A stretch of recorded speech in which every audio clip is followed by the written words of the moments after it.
¿Por qué el Evangelio está encubierto? Pero aun si nuestro Evangelio está encubierto, entre los que se pierden está encubierto. 2 Corintios 4:3. En este versículo y en el siguiente tenemos una descripción muy breve pero muy completa de lo que todo ministro del Evangelio debe predicar. En primer lugar, debe predicar el Evangelio. No debe predicar sobre metafísica, ni sobre política, ni sobre simple moralidad, ni predicar simplemente doctrinas como tales.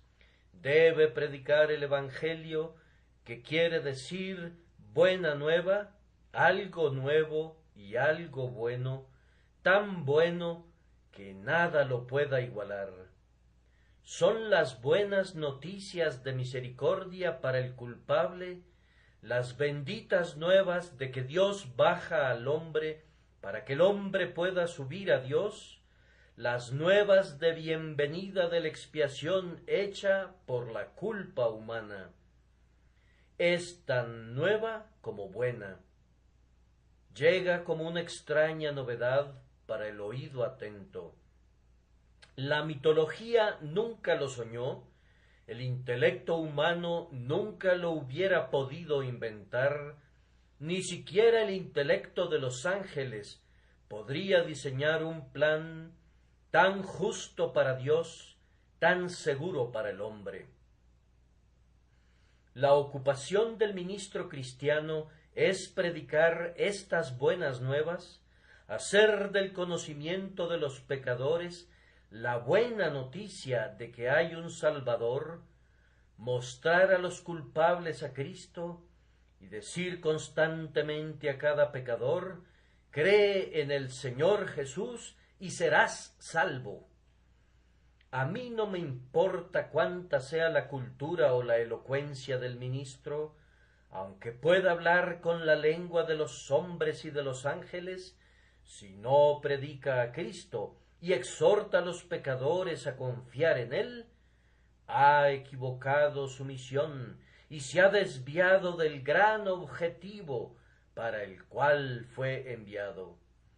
Este Evangelio es llamado en el texto nuestro Evangelio. Por esta expresión entiendo que el ministro debe aceptarlo él mismo en primer lugar antes de presentarlo a otros. Yo debo ver a Jesús como mi Salvador personal para poder proclamar a los demás: miradlo a Él y sed salvos todos los confines de la tierra. Debo ser capaz de decir: vine a Jesús y bebí de ese manantial que da vida. Y entonces, y sólo entonces, debo exclamar: oh todos los sedientos, venid a las aguas. Cuán miserable e infeliz es el que predica a otros un evangelio que no comparte. Pone la mesa e invita a otros para que vengan al banquete, mientras él se muere de hambre. Es como un médico atacado por la plaga, que conoce el remedio para la enfermedad, ve que otros se curan por medio de él, y sin embargo se muere con el remedio en su mano. ¡Ay de mí, de todos los destinos más espantosos en el otro mundo, así como más incómodos en esta vida presente! Seguramente que es el destino del hombre que predica a otros lo que él mismo no ha experimentado nunca en su alma. Bien podía llamarlo Pablo nuestro Evangelio, porque lo había salvado a él, el primero de los pecadores, convirtiéndolo en un amado apóstol de Jesucristo. Él bien podía llamarlo nuestro Evangelio, porque lo había sostenido firme en tiempos de persecución y en medio de todos los peligros a los que había estado expuesto, y por el que finalmente ofrendó su vida como sacrificio. También debe ser nuestro Evangelio, para tenerlo y guardarlo, o de lo contrario, no podemos predicarlo con ningún poder. En el versículo que sigue a nuestro texto, se dice algo más de este Evangelio. Se le llama el Evangelio glorioso. Había algo en él que despertaba y encendía los pensamientos más nobles en el apóstol. Pablo no se vanagloriaba. Lejos esté de mí el gloriarme, decía, pero había una excepción, sino en la cruz de nuestro Señor Jesucristo. No se presentaba como un mero apologista del Evangelio, ni decía, puedo defenderlo contra todos y sostener que es razonable. Se gloriaba en él como la verdad suprema y más elevada, más sabio que toda la sabiduría de los estoicos, y más lleno de alegría que todos los placeres de los epicúreos. Se gloriaba en ese Evangelio que trae perdón total y gratuito al penitente, ese Evangelio que toma a los más viles y más bajos de los hombres y los hace príncipes en la corte del Rey de Reyes, ese Evangelio que llega a los hombres que viven en la pobreza, en la esclavitud, en la degradación de la superstición, en la idolatría y en el crimen, y los saca del pozo horrible y del lodo, y pone sus pies sobre la roca de la eternidad, los lava, los viste, pone un cántico nuevo en sus bocas, los protege para que no caigan, y por último, los lleva donde verán el rostro de Dios y morarán para siempre en su presencia. Es ciertamente un evangelio glorioso el que puede hacer todo esto, pero ay, la mayor parte de los hombres se comporta como el gallo que escarba en la basura, que cuando encontró una perla dijo que hubiera preferido hallar un grano de cebada. Piensan más en su maíz y en su vino y en sus fiestas y su alegría que en las cosas inefablemente gloriosas del reino de los cielos. Oh, que tuvieran la suficiente sabiduría para percibir las glorias de este glorioso Evangelio. Pablo más adelante lo llama el Evangelio de la gloria de Cristo. Y bien que podría serlo, porque todo él trata de Cristo de principio a fin. Denme un predicador verdadero del Evangelio de la gloria de Cristo, y yo gustosamente lo escucharé. Me gustaría que fuera un ministro educado, de ser posible, porque no hay necesidad de que mi oído sea torturado con errores de gramática. Pero no me preocupo tanto por eso, sino por el otro tema. Preferiría escuchar el Evangelio de Cristo predicado con errores gramaticales que escuchar la mejor filosofía expuesta en las frases más ordenadas, pero que hace a un lado el Evangelio de Cristo. Cuando se pone la mesa para la cena, es bueno tener un mantel limpio de damasco y la vajilla de porcelana, los vasos de cristal cortado y la cuchillería adecuada y en sus lugares apropiados. Pero si no hay comida en los platos, todas esas cosas son una mera burla para los hambrientos que están esperando ser alimentados. Con mucho más gusto iría a una mesa desnuda y comer en un plato de madera algo para calmar mi apetito, que ir a una mesa bien puesta en la que no hubiera nada que comer. Sí, a quien debemos predicar es a Cristo, a Cristo, a Cristo, y si lo hacemos a un lado, hacemos a un lado al alma misma del Evangelio. Los sermones sin Cristo causan regocijo en el infierno.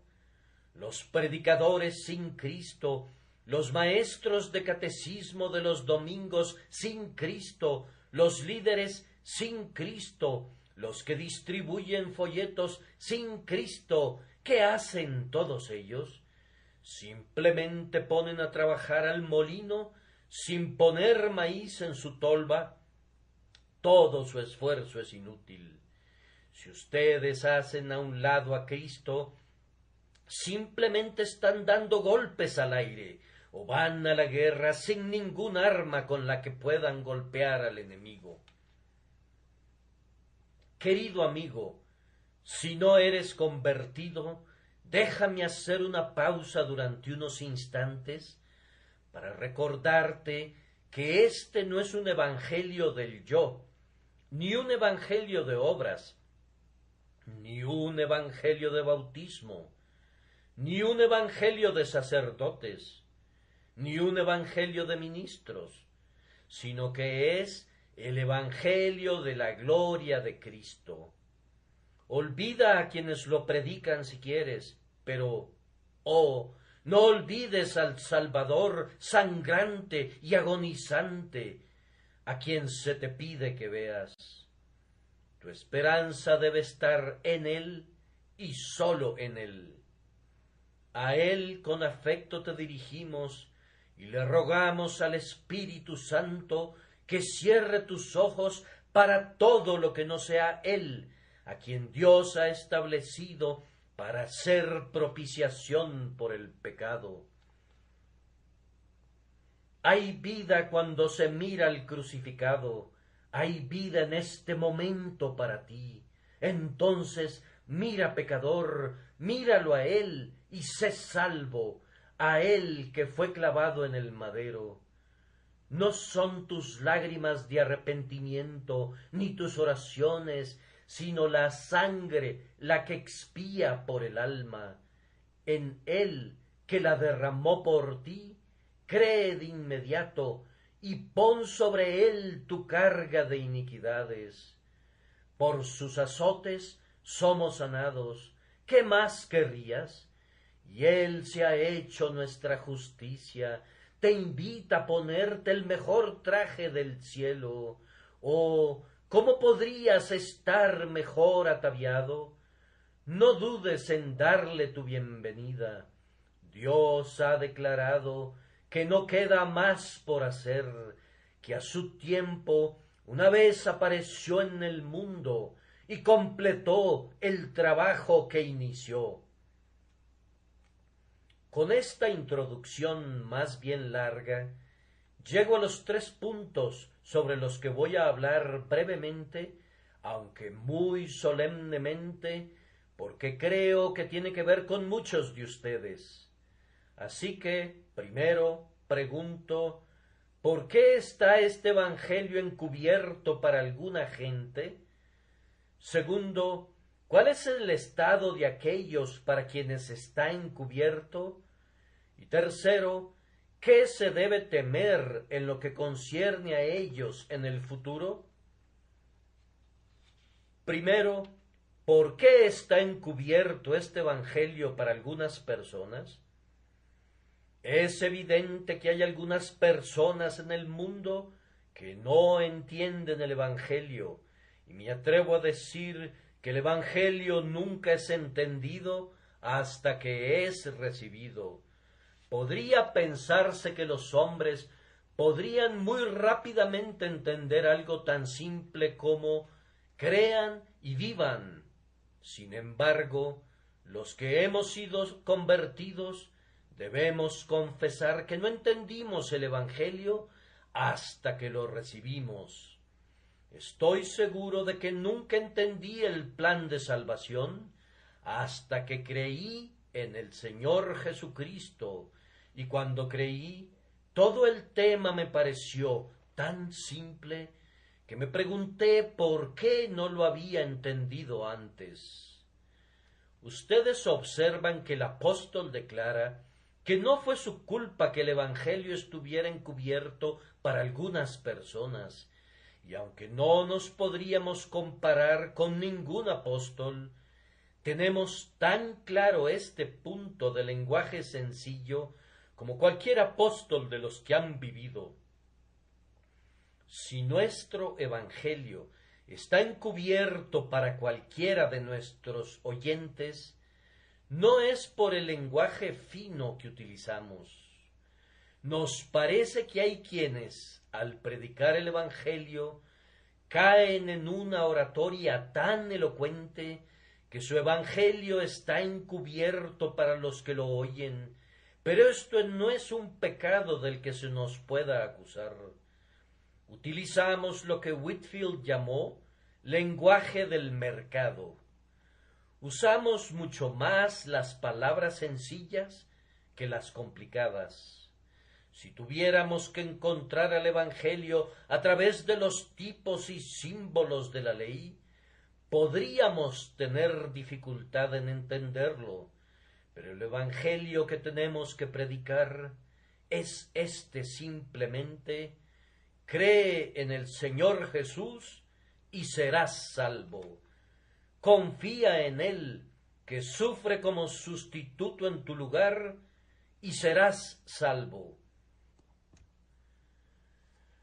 ¿Puede haber algo más sencillo que eso? Tratamos de utilizar las más sencillas comparaciones de manera de presentar la verdad para que pueda ser comprendida por el más débil de nuestros oyentes. Es un asunto de conciencia, como a la vista de Dios, hablar a los hombres muy sencillamente, de manera que cada uno, después que haya oído el mensaje, se vea obligado a admitir que se le ha entregado muy sencillamente. ¿Cómo es, pues, que ustedes no lo entienden? Ciertamente, no es porque encubramos al Evangelio en una larga lista de ceremonias. Nunca les hemos dicho a ustedes: ustedes deben de ser bautizados en su infancia, deben tener padrinos que prometen todo tipo de cosas en su nombre, y luego, cuando crezcan, deben ser confirmados y deben asumir la responsabilidad ustedes mismos. Oh, no, nunca hemos hablado así. Los dirigimos a la Biblia divinamente inspirada y les decimos que todo lo que necesitan saber está sencillamente registrado allí. Los dirigimos a la palabra eterna que se encarnó y les decimos, con todo el énfasis de que somos capaces: nadie sino Jesús puede hacer bien a los pecadores sin otra salida. Les rogamos que no confíen en las formas ni en las ceremonias, sino que busquen sólo a Jesucristo y a Él crucificado, de manera que no puede ser por falta de sencillez que el Evangelio no es entendido. Y, además, no puede ser por ninguna oscuridad en el Evangelio mismo. Me atrevo a decir que no hay proposición en el mundo más sencilla que la que el Evangelio nos presenta. La fórmula 2 por 2 es 4 es tan sencilla que la mente de un niño puede entenderla, y el grado de inteligencia que puede comprender eso, hasta donde concierne al intelecto, es suficiente para comprender la declaración de Pablo: fiel es esta palabra y digna de toda aceptación, que Cristo Jesús vino al mundo para salvar a los pecadores. O la declaración de Juan: el que cree en el Hijo tiene vida eterna. Confiar en Jesucristo, hasta donde ello es un acto intelectual, es un asunto que no requiere la más pequeña educación. No hay necesidad de sentarse y hacer cálculos. Aquí está Jesucristo tomando el lugar del pecador, y Dios castiga la culpa del pecador en Cristo, en lugar de castigar al pecador. Todo lo que se le pide al pecador es que confíe que Cristo lo salva, y tan pronto como hace eso, él es salvo. ¿Qué podría ser más sencillo que eso? Yo concedo que, en la manera como se predica el Evangelio algunas veces, hay oscuridad, pero no hay oscuridad en el Evangelio mismo. Bien, pues, si así es, y es así, ¿por qué es que el Evangelio está encubierto para algunas personas? La respuesta es que el Dios de esta edad presente ha cegado el entendimiento de los incrédulos. Veamos cómo es esto. Primero que todo, el Evangelio está encubierto para algunos hombres debido a que nunca han sentido que el pecado sea un mal. Dicen, ¿por qué nos hablas acerca del castigo del pecado? ¿Por qué nos dices que Dios castigó a su propio Hijo en lugar de los pecadores? Creemos en la paternidad universal de Dios, así que no necesitamos de ninguna doctrina de sustitución. ¿Ustedes creen que es poca cosa ofender al Dios Altísimo? Pero Él cree que eso es una cosa muy grave. ¿Ustedes consideran que el pecado es algo sin importancia, que escasamente vale la pena pensar en él? Pero Dios lo considera como una cosa terriblemente pecaminosa y mala y maldita, que Él no perdonará de ninguna manera, excepto en aquellos que confían en su Hijo, el sustituto y Salvador divinamente designado. Si se dieran cuenta de lo que es el pecado, pronto entenderían el Evangelio. Si el Espíritu Santo les enseñara que el pecado es la cosa más mortal y más condenable que puedan concebir, de inmediato entenderían la gloria del Evangelio, que les muestra cómo pueden ser librados de su maldición, de su castigo y de su poder por medio de la misericordia de Dios, al dar a su Hijo unigénito para morir en lugar de ustedes. Tú amas el pecado, eso es un hecho, y supones que el pecado no es más ofensivo a Dios de lo que es para ti.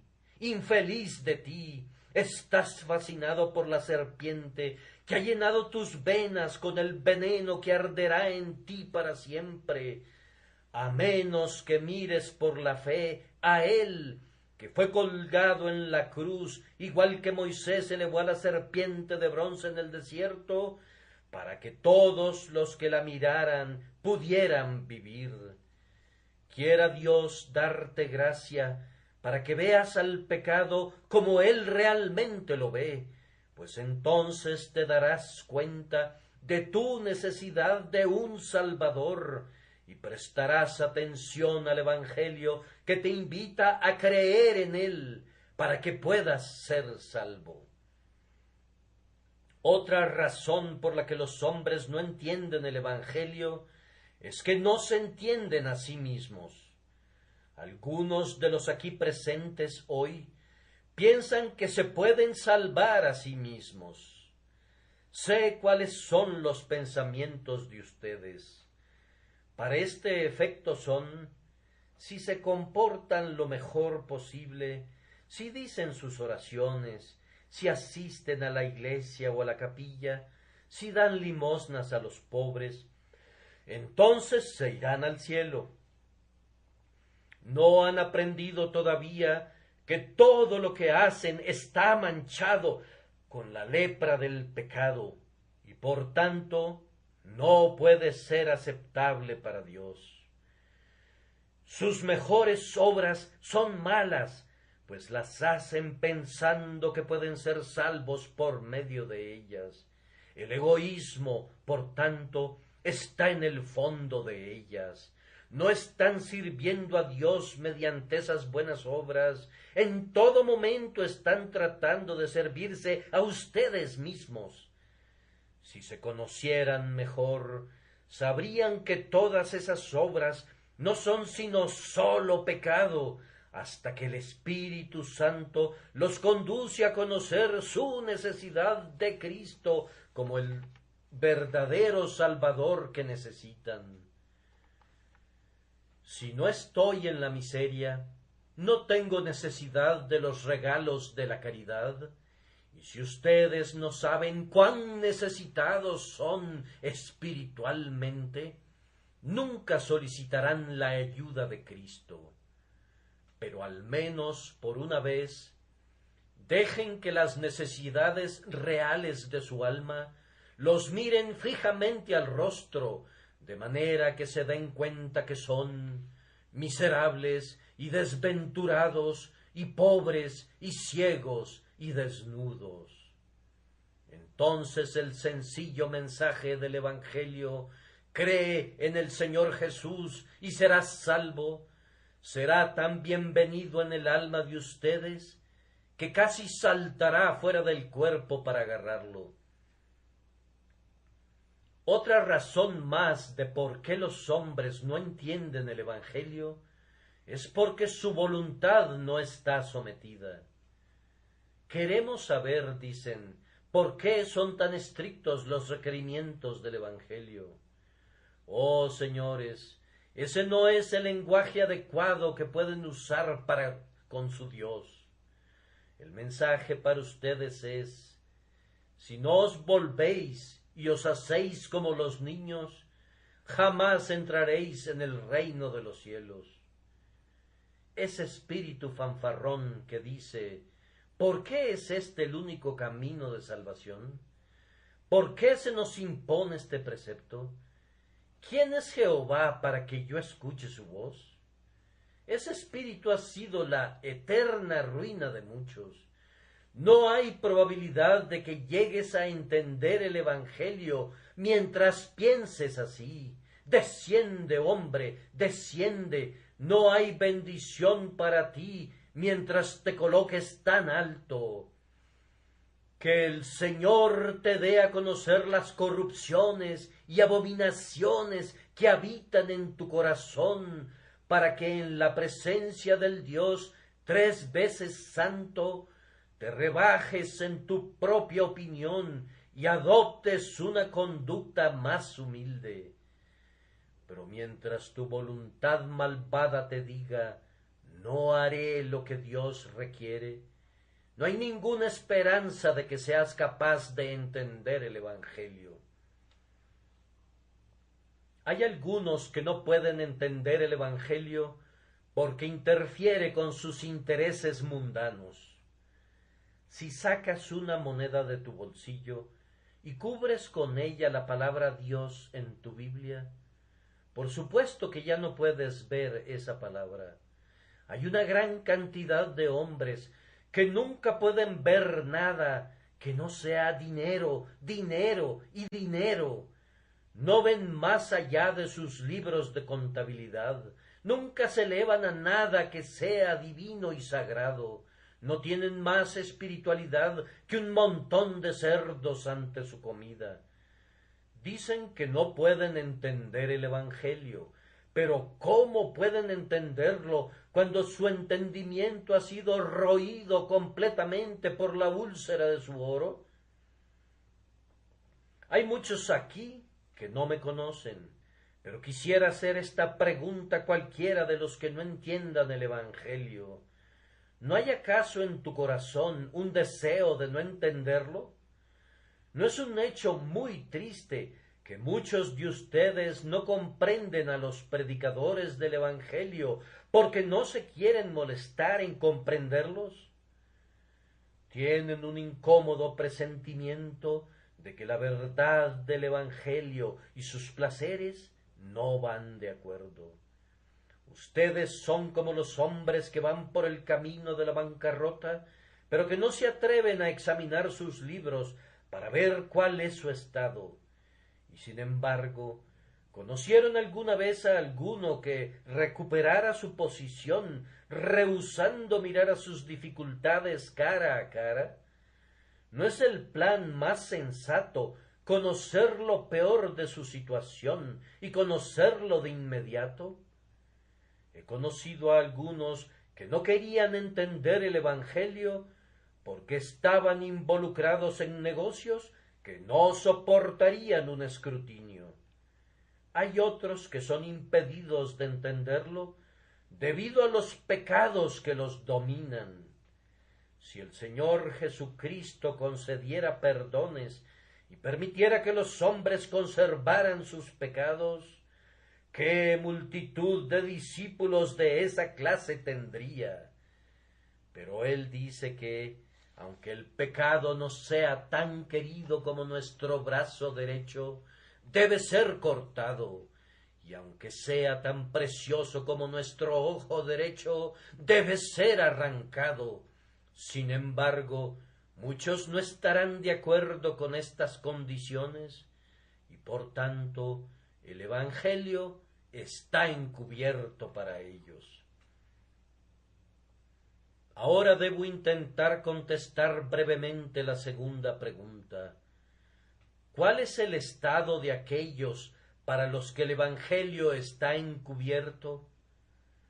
Pablo dice que están perdidos, pero aun si nuestro Evangelio está encubierto, entre los que se pierden está encubierto. Pero, Pablo, ¿no eres demasiado poco caritativo al decir que los hombres están perdidos? Los predicadores de hoy les dicen que todos ellos por fin llegarán al cielo. Oh, amados, los apóstoles no sabían de esta caridad sensiblera moderna. Decían como su maestro les dijo, pero el que no cree será condenado. Nuestro Señor Jesucristo sabía que no había alternativa entre creer y estar perdido. Pero ¿en qué sentido están perdidos aquellos para quienes el Evangelio está encubierto? Bien, primero, están perdidos para la Iglesia. Puedes aportar para los fondos de la Iglesia, puedes asistir a los servicios de la Iglesia, hasta puedes ser un ardiente admirador del predicador y encontrar una cierta medida de interés al escuchar sus sermones.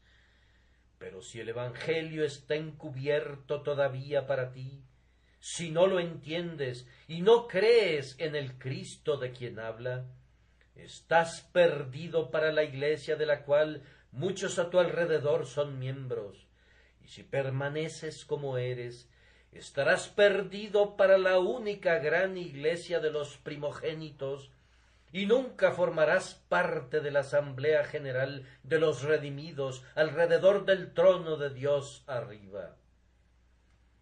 Es una cosa terrible para cualquiera estar perdido. Yo no sé si hay una palabra más horrible en nuestro idioma que esa palabra perdido. ¿Recuerdas, amigo mío, cuando llegaste del trabajo a tu hogar una noche y tu esposa salió a tu encuentro con la triste noticia de que tu pequeña hijita estaba perdida? ¿Cómo corriste de una estación de policía a otra y tu pobre esposa perturbada iba de una calle a otra buscando alguna noticia de tu niña perdida?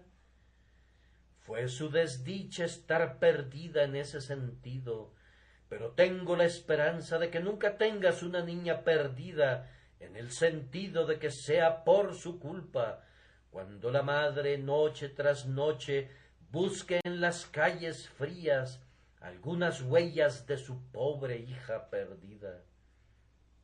Ah, pecador, tú estás perdido para Dios en ese sentido. Te has alejado de aquel que te hizo, has despreciado el amor que Él te ha prodigado, has olvidado todo el cuidado que Él ha tenido por ti. Estoy completamente seguro que no eres feliz mientras estás así perdido. ¿Cómo podrías ser feliz? No estás tranquilo, estás como un barco a la deriva en medio de una tormenta y sin un timón que lo guíe ni un ancla que lo detenga, y a menos que el Señor se interponga con misericordia para salvarte, estarás perdido para siempre. ¡Qué misericordia es, pecador, que todavía no estés perdido en el sentido pleno de ese término, como pronto lo estarás si no te arrepientes del pecado y te vuelves al Señor! Pero es una cosa terrible estar perdido aún ahora, y si no eres salvo, estás perdido. Debes ser o lo uno o lo otro. No puedes ser salvo parcialmente y perdido parcialmente. Yo les pediría a cada uno de ustedes hoy que hagan lo que le pedí a mi congregación que hiciera el otro día. Ustedes o están perdidos o son salvos. Así que ustedes deciden cuál palabra se aplica al caso particular de ustedes. ¿Pueden escribirla en una hoja y firmarla? Yo recuerdo que en esa ocasión previa, cuando hice esta petición, hubo un hermano que después de explorar con sinceridad su corazón, sintió que estaba perdido, así que él escribió esa palabra y firmó su nombre al pie. Cuando lo hubo hecho y vio la palabra perdido escrita con su propia mano y con su firma, sintió que podría ser traída como evidencia contra él en el último gran día, y se quebrantó su corazón que nunca antes se había quebrantado, y vino como un verdadero penitente a los pies del Salvador. Y antes que esa noche pasara, pudo escribir él mismo, salvo, de manera tan cierta como antes había reconocido que estaba perdido.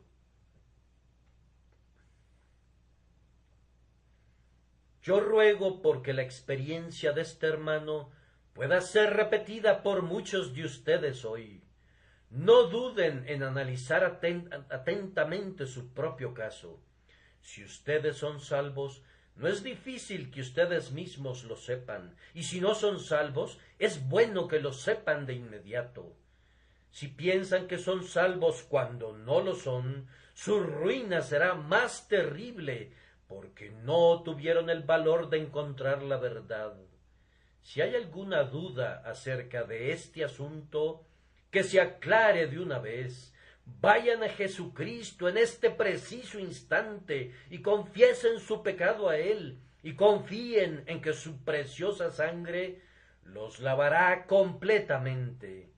Entonces ya no estarán más perdidos, sino que serán salvos en el Señor con una salvación eterna.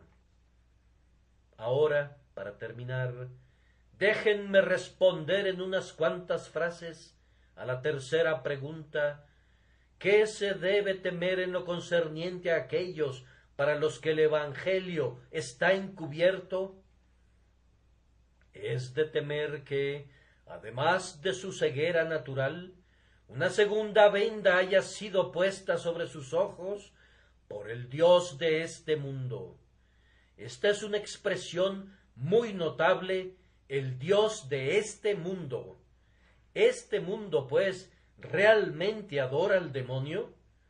Hay personas que adoran al demonio en ciertas tierras lejanas, y levantamos nuestras manos con horror y decimos: ¡qué gente tan terriblemente mala! Sin embargo, en nuestra tierra también hay muchos adoradores del demonio. El amante del placer, ¿qué es sino un adorador del demonio? Es al demonio vestido con sus mejores galas a quien adoran algunas personas, pero es el demonio. Algunos adoran al demonio de pezuñas de oro, pero es el mismo demonio de todos modos. Si yo me perdiera, me daría lo mismo que estuviera perdido en una mina de oro o en una de carbón. Si fuera a romperme el cuello contra un bloque de oro, sería igual que me lo fuera a romper contra un bloque de piedra. De manera que, si ustedes están perdidos, encontrarán muy poco consuelo pensando que están perdidos de una manera más respetable que otros. Cuando el Dios de este mundo llega a un hombre que por naturaleza ya está ciego, él busca redoblar su seguridad, vendando sus ojos tan cuidadosamente que la luz del Evangelio estará aún más completamente encubierta. Si tal hombre asiste a un lugar de adoración, el demonio lo convence de que no es un pecador, de manera que no se siente aludido por las advertencias y exhortaciones del predicador. Otro dice: no pretendo preocuparme por estas cosas, mi única meta es triunfar en el mundo. Sí, simplemente así, el Dios de este mundo ha cegado sus ojos. Tan efectivamente ha cegado Satanás al hombre que no puede ver su propia depravación. Oh alma, ¿de qué te sirve ganar todo el mundo y perderte para siempre? ¿De qué sirve que mueras sobre una cama mullida para despertarte entre los perdidos que están en el infierno? Que Dios nos dé a todos la gracia de ver a estos dos mundos bajo su propia luz. Si el otro mundo es algo sin importancia, juega con él. Si este mundo lo es todo, que sea todo para ti. Puesto que tú tienes un espíritu inmortal, piensa bien dónde va a pasar la eternidad ese espíritu tuyo. Puesto que todos pecaron y no alcanzaron la gloria de Dios, entonces tú eres un pecador y tú necesitas salvación. Entonces te lo ruego, confía en Él, que sólo Él puede salvar al culpable, porque no hay otro nombre debajo del cielo dado a los hombres en que podamos ser salvos, sino el nombre de Jesús, y Él es capaz de salvar plenamente a todos los que vienen a Dios por medio de él. Acabo de decir que les suplico que confíen en él, y eso hago. Sin embargo, este es más un asunto de ustedes que mío. El predicador del Evangelio debe tomar en serio su trabajo, pero una vez que él ha entregado fielmente su mensaje, la responsabilidad se transfiere a sus oyentes. Vive Dios, que no llevaré la responsabilidad de ustedes sobre mí. Ante nuestro propio Maestro debemos sostenernos o caer.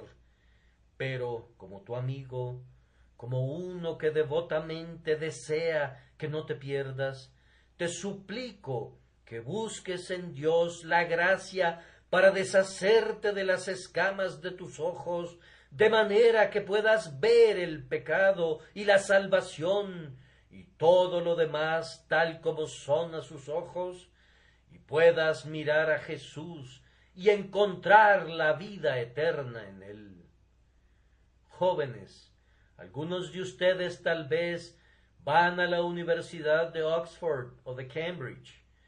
Bien, estudien duro, sean estudiantes sobresalientes si pueden, pero junto con todo el conocimiento que puedan adquirir, obtengan un entendimiento claro de las cosas eternas y busquen la sabiduría que viene de arriba. Cuando reciban los títulos que el conocimiento terrenal les proporcionará, también lleven el título más elevado que Dios les dé como hijos del reino, hijos de Dios por la fe en Jesucristo. Siéntense a los pies de los teólogos y los filósofos, si quieren, pero siéntense también a los pies de Jesús y aprendan de él, y así tendrán el honor y la gloria que duran para siempre. Busquen el honor que viene de Dios, que sólo se puede encontrar cuando se cree en Jesús y se busca agradarlo en todas las cosas. Mi tiempo se ha terminado, y el tiempo de ustedes para el arrepentimiento y la fe casi se ha terminado. Que las realidades de la eternidad se graben profundamente en todos nosotros y que estemos preparados cuando la muerte nos llame a presentarnos ante Dios, a demostrar que el Evangelio no estuvo encubierto para nosotros y no estemos entre aquellos que están perdidos. Que Dios nos salve por su gracia, por medio de Jesús. Amén.